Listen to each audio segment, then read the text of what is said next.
Ma'am. Linawin nga po natin, Good mali pala morning. yung interpretasyon ko. Akala ko yung May 4 is allotted for the Vice President in case she changes her mind. Oo. Although sabi ni Attorney Powa kanina, mukhang hindi na malabo na pumunta. Hindi pupunta. Pero just for clarity and being precise, hindi po para sa kanya yung May 4 na hearing.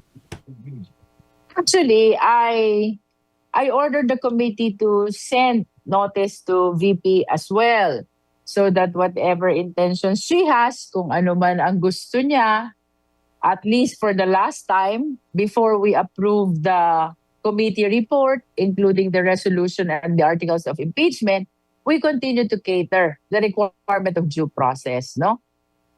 Opo. So Alvin?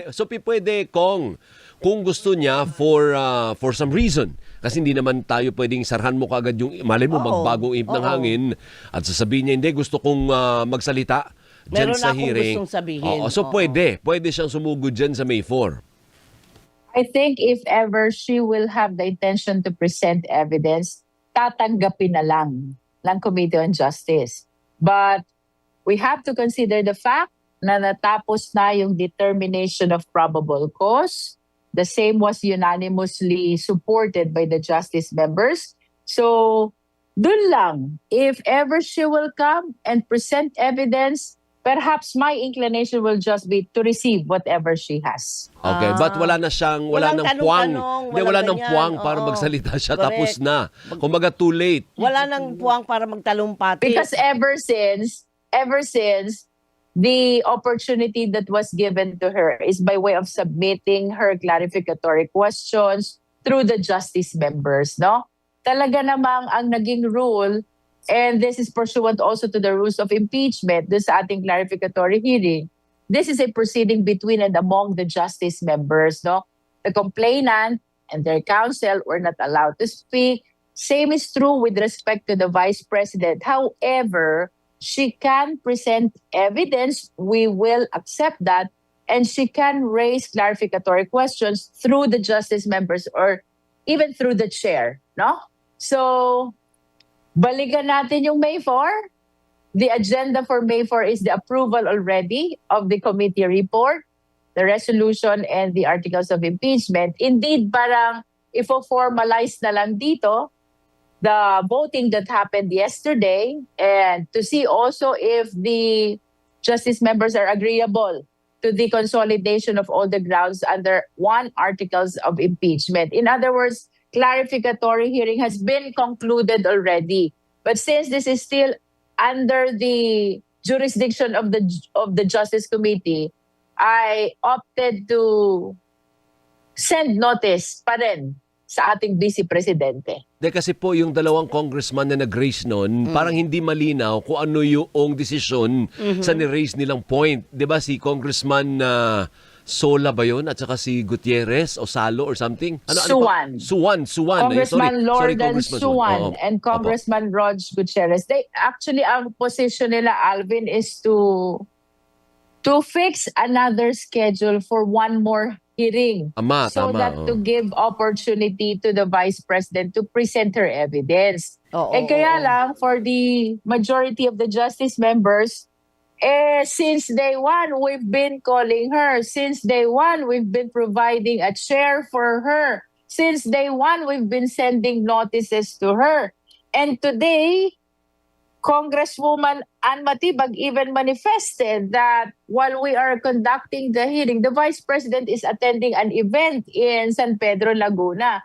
So to us, we submitted that indeed there is no intention on the part of the Vice President to attend. In which case, sinong hinihintay namin Oo. kung talagang wala namang intention na mag-attend, no? Okay. And I have expressed this before. This is a constitutional process which must not be delayed, no? Considering na overwhelming na yung compliance natin sa requirement ng due process. So I think it was just proper for the committee yesterday to already vote on the existence of probable cause. Opo. May 4, Opo. like what I said, is intended for the approval of these documents already. Committee report, resolution, and the articles of impeachment. Nonetheless, because it has been our intention to provide ample due process. The Vice President, pinadalhan pa rin siya ng notice. Oo. If she will come, we will just receive whatever she wanted to submit to the committee. Opo. Ma'am, ano po ang inyong reaksyon na sa patuloy? Kasi narinig ko kanina si Attorney Powa, yung kanilang patuloy, yung kanilang stand, na hindi naman kami pupunta dyan kasi talaga namang wala silang jurisdiction dito sa kaso na to. Hindi namin kinikilala ito. Hindi po ba't malaking, hindi naman insulto, kung di walang pagbibigay galang sa inyong mandato? Well, that is one interpretation of their position, no? Hindi sila nagbibigay galang sa House of Representatives. Much more, hindi nila iginagalang ang constitutional process. It is important for the government officials to show to the public that they respect this accountability mechanism because this is what the Constitution provides. Ano ba sabi sa saligang batas? Public office is a public trust. And Opo. government officials must be accountable to the people at all times. At all times, dapat Opo. accountable tayo. Ibig sabihin, if ever there are allegations of offenses and there is a formal hearing that is going on, you should be attending and answering the allegations which are being charged against you, no? Although we acknowledge the fact that this is her right, her prerogative to attend or not, ang problema kasi, pagkakatapos ng hearing, doon sila sumasagot sa press con, no? Oo. So, hindi naman natin pwedeng i-consider yung kanilang mga pronouncements sa press con because that is not a formal proceeding. That is not the proper forum. The proper forum is the Justice Committee. If they believe na wala talagang ebidensya itong lahat ng ito, ay bakit pa sila magpre-press con to answer everything that is happening in the Justice Committee? Dapat nga mas umattend sila so that they can rebut yung sinasabi nilang baseless accusations. Di ba? Pag ikaw pinagbibintangan, alam mo sa sarili mo na walang basis yung ibinibintang sa'yo, di ba lalong manggagalaiti kang umattend? Dahil gustong-gusto mong isabog itong mga ebidensya mo na magpapawalang bisa ng lahat ng alegasyon laban sa'yo. That's what I understand. Okay, sige. Kaya lang, ito nga, ang naging inclination nila is not to attend, always questioning the constitutionality of the proceeding of the Justice Committee. Okay, moving forward, usad tayo, ano po, kayo ho ba ay automatic na mapapabilang sa panel of prosecutors? Kasi mukhang doon ang uwi po natin. Ano po, yung 106. Natanong na namin sa iyo last time yan, na pati sa ibang kongresista, mukhang makukuha naman. Kaya ang susunod na hakbang will be in the Senate. Ano po? Yun na. Kayo ba kasali na sa panel of prosecutors? At kung hindi pa man kasali, willing po ba kayo na makasali dyan? Hindi automatic yon, no? And it is by way of election of the plenary that the members become prosecutors, no? As to whether or not I am willing to join the prosecution panel, hindi ko pa pinag-iisipan yan, Alvin. Ang tinututukan ko is my duty to be able to conclude it in the Justice Committee and to defend it in the plenary. Medyo mabigat pa ang paparating na trabaho, which is the approval of the committee report, the articles of impeachment.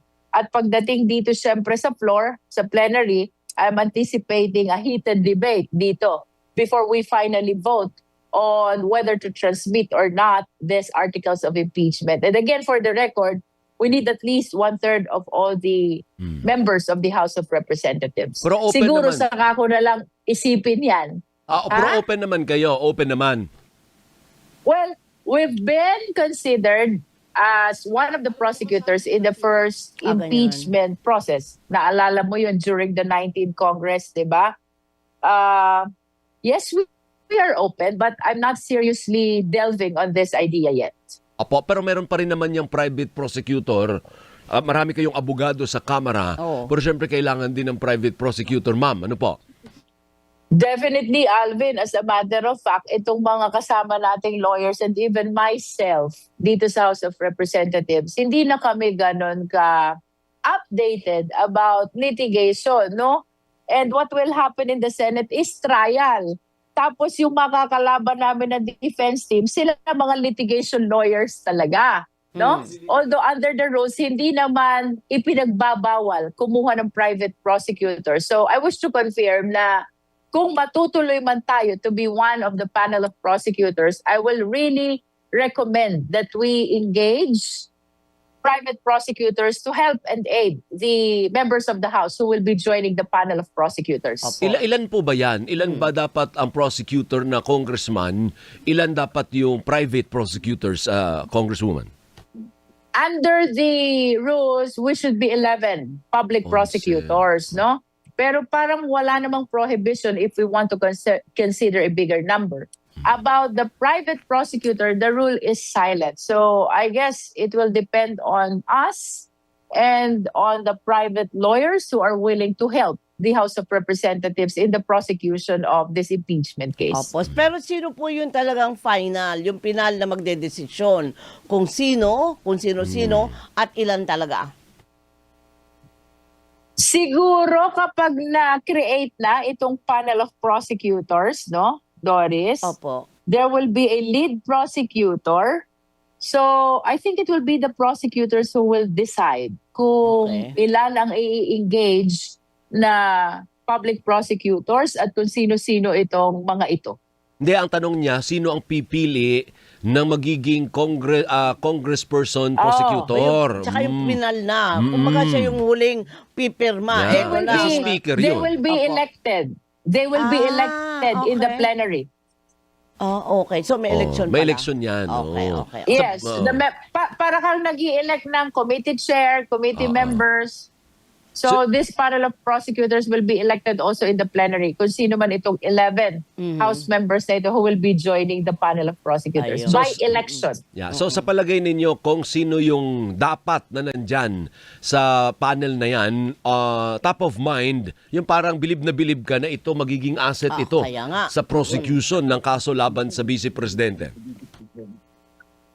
Okay. Si Joel Chua. Oo nga pala, lawyer nga pala si Joel Chua. No? Magagalit sila sa akin. Si Bel Zamora. No? Ayun, lawyer din, si Zamora Si- partner. Bata. Oh, Si Git Flores. si Laila de Lima. Terry Ridon. Laila de Lima. Madami kaming abogado sa Justice Committee. I think majority of Jokno. the... Chel Jokno. We also have Rog Gutierrez and Nordan Suwan. Diba? Marami kaming lawyers. Ang tanong na lang siguro yung readiness nila and willingness na mapasabak ulit. Oo, kasi trabaho yun, partner eh. Oo nga. Oo, pero hindi naman yung kahaba. Wala pa sigurong kalahating taon, tapos na yan, Congresswoman. Parang sobrang haba naman ng kalahating taon. Sobrang haba Bagaman pa. it Tatlong buwan. Oo, bagaman it will depend on the leadership of the Senate, no? Pero tingin ko if they will be conducting more hearings in a week, parang dati every day. Oo. Ano ba dati everyday ba yung trial nila? Parang, oo. Pero mas parang. malimit kaysa sa doon sa ginawa namin, 'di ba Alvin? Kasi Opo. kami once a week lang eh. Opo. So in 3 months time, tapos. I think if they will be conducting a frequent hearing, like at least 3 hearings in a week, kakayanin naman ng 3 months yan. Opo, Parang sobrang tagal naman ang 6 months. Medyo masyadong maproprolong Yeah. yung pagtutok ng mga tao dito sa Yun na nga. impeachment trial na ito. I think 3 months will be average. Ito tinanong ko rin kanina kay Congresswoman Laila, ano po, para sa inyo, alin doon sa mga complaints laban sa Vice Presidente ang sigurado kayong madadali siya o tatablan siya? Kasi maraming reklamo, di ho ba? Correct. Alin doon yung sure ka na tatamaan siya at tatablan siya? Ako, Alvin, sure ako dun sa tatlo. Lahat. For me, the evidence, Okay. sure ako dun sa tatlo, the evidence are all strong. Kasi dito sa confidential fund, remember, 4 pala yan eh. Kasi hiniwalay nila yung bribery. So yung confidential fund, remember, may decision denying the appeal, may additional 3 notices of disallowance, no? At least in as far as COA is concerned, talagang may violation ng Joint Circular 2015-01. Second, dun sa bribery, you will remember these 3 DepEd officials na umamin na. Mercado, Osias, and Alcantara ba yun? Catalan. Yung tatlong DepEd officials na umamin na. About the allegations of unexplained wealth, paano ba yan i-explain? Ang SALN mo, 88 million.